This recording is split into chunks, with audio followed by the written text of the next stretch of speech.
Ciglavý 13 korveta vedený Petrom Vančom a Kristínka Flaková v pasáži na Žrebcovi favorit 11:35. Zdá sa, ako keby tieto kone tancovali, všetko je však práca jazdcov, trvá to roky a roky tríny.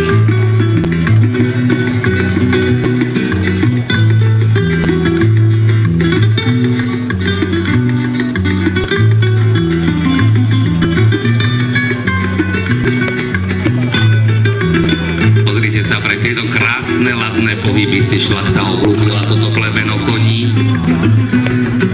Skutočne na prezentačné a reprezentačné účely slúžili tieto kone.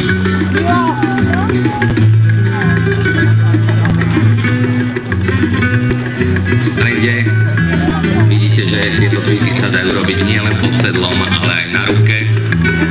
Pesáda v podaní Neapolitána pod vedením Evy Bírovej. Koň sa musí vyhnúť na zadné končatiny.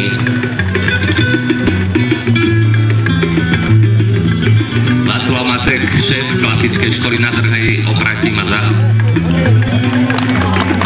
Kurbeta.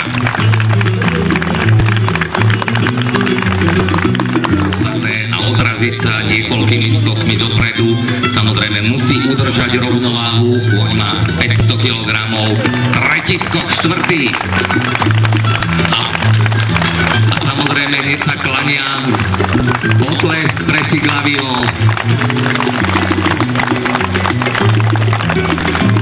V strede vidíme Petra Vanča so Ciglavým 13 korveta v najznámejšom cviku Leváda. Nadal najznámejší cvik vysokej školy Leváda, kedy končatiny zvierajú do zemou 45-stupňový uhol, ide sa z nej piapy. Áno,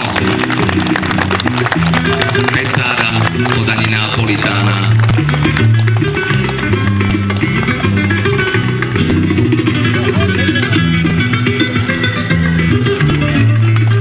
A opäť Matek Kurbeta. Kristínka Flaková na favorit Piaf a z Piafu do Levády. Pozrite sa, to je prekrásna učebnicová Leváda. Pre fotografov, pre filmárov, skutočne pekný záber. A opäť Kurbeta. Áno, bez dotknutia zo zemou to bolo.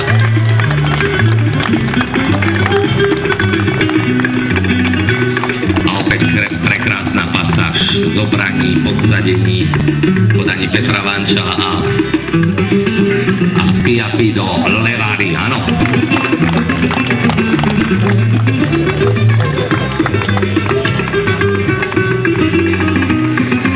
Vážení priatelia, najťažším cvikom dodnes považovaný z vysokej školy je kapriola. Je to cvik, kedy kôň sa musí odraziť od zeme a vykopnúť zadnými končatinami. Je to obranný cvik, ktorý sa vyučoval v španielskej škole.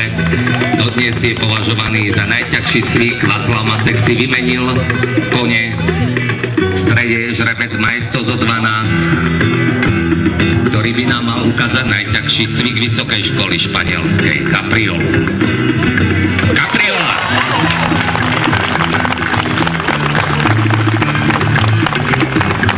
Veľmi náročný cvik s vykopnutím dozadu.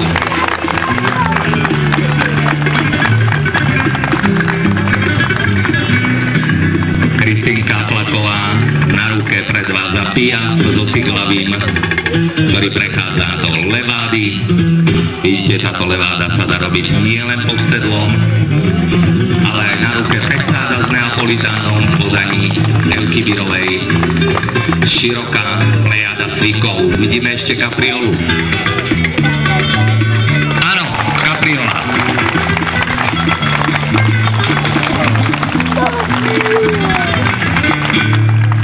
Španielský krok na ruke.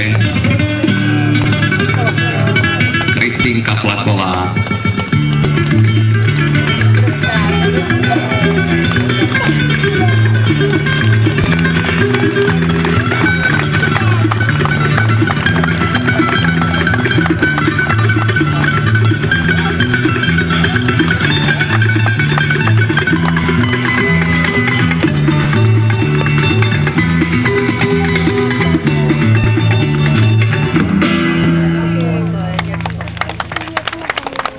ešte prídavok. Áno, ešte jedna kapriola v podaní Maestro za 12. Vážení priatelia, takže videli sme Levádu, Urbetu, Pasáž, Piaf, Kapriolu a samozrejme k týmto cvikom naši jazdci zaraďujú aj klasické cviky, ktoré vo Viedni neuvidíte, a to je napríklad toto.